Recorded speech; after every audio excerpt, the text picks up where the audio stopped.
Sir কয়েকজন বাংলাদেশি দেখতে পেলাম, মানে তাদের মানে কবে কোন জায়গা থেকে তাদেরকে আটক করা হয়েছে? আমরা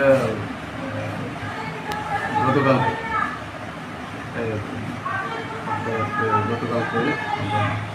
নিশ্চিন্তপুর এরিয়ার যে বিএসএফ এবং আমাদের যৌথ প্রচেষ্টায় আমরা দুজন বাংলাদেশি, একজন বিধান বড়ুয়া, একজন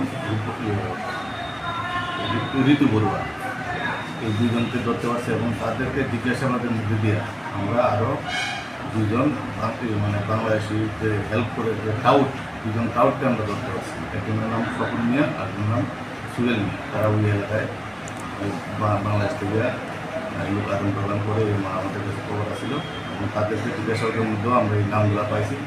তারপর তাদেরকে আমরা এই দুজনকে আবার আমরা অ্যারেস্ট করতে সক্ষম হয়েছি। আজকে এটা গতকালকে আমরা একটা মামলা নিয়েছি এবং আজকে তাদেরকে আমরা কোর্টে প্রেরণ করতেছি। যারা টাউট বলেছেন মানে হ্যাঁ, ওদের বাড়ি কোন জায়গায় স্যার?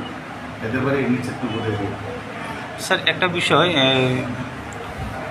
সীমান্ত এলাকা তো এখন মানে খুব কড়া নজরদারি চলছে, তারপরেও কীভাবে বাংলাদেশিরা মানে অবৈধভাবে কোনো না কোনোভাবে এখানে লোকাল যারা টাউটস আছে তাদের সহযোগিতায় তারা কোনো সুযোগে তারা ইন্ডিয়াতে ঢুকতেছে এবং বিএসএফ এবং আমরা সতর্কতা করলে আমরা তাদেরকে ধরতে সক্ষম হইতেছি এবং এরাও আমরা বাংলাদেশি নিয়েছি এবং টাউট করছি।